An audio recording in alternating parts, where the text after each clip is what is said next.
एक नए world order का सवेरा हो रहा था। अमेरिका सिविल वॉर से बाहर निकल रहा था और एक इंडस्ट्रियल जायंट बनने जा रहा था, और साथ ही जन्म लेने वाला था अमेरिका का सबसे पावरफुल डे ट्रेडर। दो अमेरिकन टाइकून्स के बीच एक जंग छिड़ चुकी थी जो देश की इकोनॉमी को हिला सकती थी। इस जंग का नेतृत्व कर रहा था एडवर्ड हेनरी हैरिमन। वो एक मशहूर स्टॉक मार्केट स्पेक्यूलेटर था। उसने यूनियन पैसिफिक रेलरोड का कंट्रोल ले लिया था और उसका प्लान था कि पूरे रेल इंडस्ट्री पर कब्जा जमा ले। इस मिशन में उसने साथ लिया बैंकर जेकब शिफ को। शिफ कुन ल्यूब एंड को के हेड थे। वो यूरोप से बड़े लोन्स लाकर अमेरिका की इंडस्ट्रीज को फंड करते थे। उन्होंने रॉकफेलर्स, वेंडरबिल्ट्स और गूल्ड्स जैसे पावरफुल लोगों से पैसा उठाया। प्लान सिंपल था, ओमाहा से कैलिफोर्निया तक पूरा वेस्ट कोस्ट कंट्रोल करना। लेकिन एक और पावरफुल इंडस्ट्रियलिस्ट रेलवे मोनोपोली पे अपना दावा कर रहा था, जेपी मॉर्गन। उसका प्लान था यूनाइटेड स्टेट स्टील के लिए चीप और एफिशिएंट ट्रांसपोर्ट क्रिएट करना।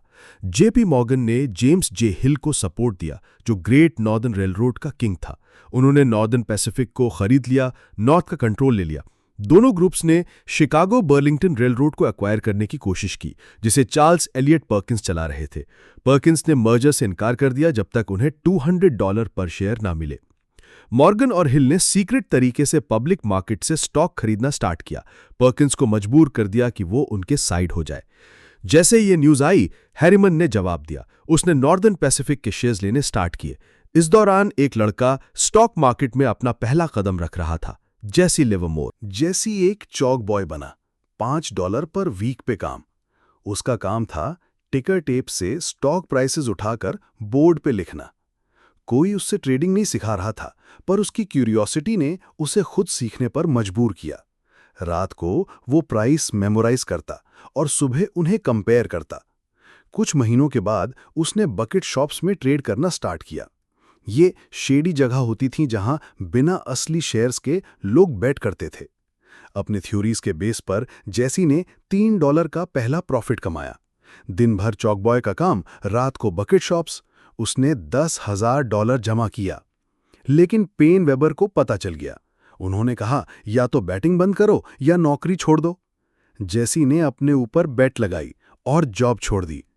उसके ट्रेड्स इतने सक्सेसफुल हुए कि बकेट शॉप्स ने उसे बैन करना शुरू कर दिया। डिस्गाइज में भी उसका नाम फैल गया। आखिरी बकेट शॉप में 21 साल की उम्र में जेसी ने डिसाइड किया कि न्यूयॉर्क जाकर रियल मार्केट में ट्रेड करेगा। इंडस्ट्रियल बूम के शुरू में जेसी न्यूयॉर्क आया।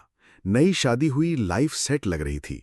टिकर से पैटर्न्स देखकर वो ट्रेड करता और प्रॉफिटेबल भी हो गया। तभी नॉर्दर्न पैसिफिक की वॉर बढ़ गई। जेपी मॉर्गन ने सब शेयर्स खरीदने स्टार्ट किए। शेयर का प्राइस $110 से $200, फिर $1000 तक पहुंच गया। मार्केट में सब शॉर्ट कर रहे थे, लेकिन कोई कवर नहीं कर पा रहा था। जेसी ने अपना नॉर्दर्न पैसिफिक नियर टॉप पे बेच दिया और $10,000 को $50,000 बना दिया। उसने पूरा पैसा सैंटा फे और यूएस स्टील में शॉर्ट कर दिया। मार्केट क्रैश हो गया, सब कुछ गिर गया। लेकिन जेसी के ऑर्डर्स 2 घंटे लेट एग्जीक्यूट हुए। इस डिले की वजह से उसका पूरा पैसा चला गया और वो $500 के कर्ज में आ गया। ब्रोकन बट डिटर्मिन्ड, जेसी ने फिर से स्टार्ट किया। बैंड फ्रॉम बकेट शॉप्स, उसने दूसरों के नाम से बेट्स लगवाए। $2,000 कमा के न्यूयॉर्क वापस आया और डेट चुकाया। धीरे धीरे कॉन्फिडेंस वापस आया और उसने प्राइस रेटिंग से फिर से पैसा बनाना स्टार्ट किया। एक्सेंट्रिक ट्रेडर टॉमस लॉसन ने उसे पाम बीच क्लब बुलाया और टिप दी कि यूनियन पैसिफिक शॉर्ट करो। अगले ही दिन सैन फ्रांसिस्को में भयंकर अर्थक्वेक आया। यूनियन पैसिफिक की वैल्यू गिर गई और जेसी ने $2.5 लाख कमा ली। मार्केट अनस्टेबल था, लिक्विडिटी लो पर स्पेकुलेशन हाई। हाइंज और मोर्स ने कॉपर मार्केट कॉर्नर करने की कोशिश की। उनका शॉर्ट स्क्वीज फेल हो गया और उनकी बैंक भी फेल हो गए। जेसी ने पूरा प्लान पहले ही समझ लिया था। उसने मार्केट शॉर्ट किया और पैनिक के टाइम पे ह्यूज प्रॉफिट कमाया। एक अनोनिमस लेटर आया, प्लीज स्टॉप शॉर्टिंग, मार्केट संभल नहीं पाएगा। शायद जेपी मॉर्गन ने भेजा था। जेसी ने क्लोज कर दिया, $1 मिलियन का प्रॉफिट लेकर वॉल स्ट्रीट का लेजेंड बन गया। जेसी की लाइफ हाई एंड थी, यॉट, रेल कार, एलीट लोगों का साथ। पर फिर आई 1929 क्रैश। उसने पूरा मार्केट शॉर्ट किया और $100 मिलियन कमा लिया। लेकिन सक्सेस ने ईगो बढ़ा दिया। कॉटन मार्केट में पर्सी थॉमस ने उसे गलत इन्फो दे दी। उसने सारे रूल्स तोड़ दिए और फिर से सब कुछ खो दिया। ब्रोकन, अफेयर्स, ड्रिंकिंग, डिप्रेशन, जेसी की ट्रेडिंग में डिसिप्लिन चला गया। फिर एक ब्रोकर विलियमसन ने उसे $25,000 दिया।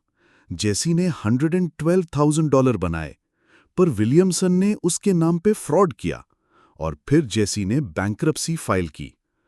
अंत में जेसी ने अपनी लास्ट ट्रेड वर्ल्ड वॉर 1 के टाइम की, बेथलेहम स्टील लॉन्ग किया और कमबैक किया। पर 1929 के बाद मार्केट बदल गया था। एसईसी ने नए रूल्स लाए, एफडीआर के डिसीजंस ने स्पेकुलेशन का एंड कर दिया।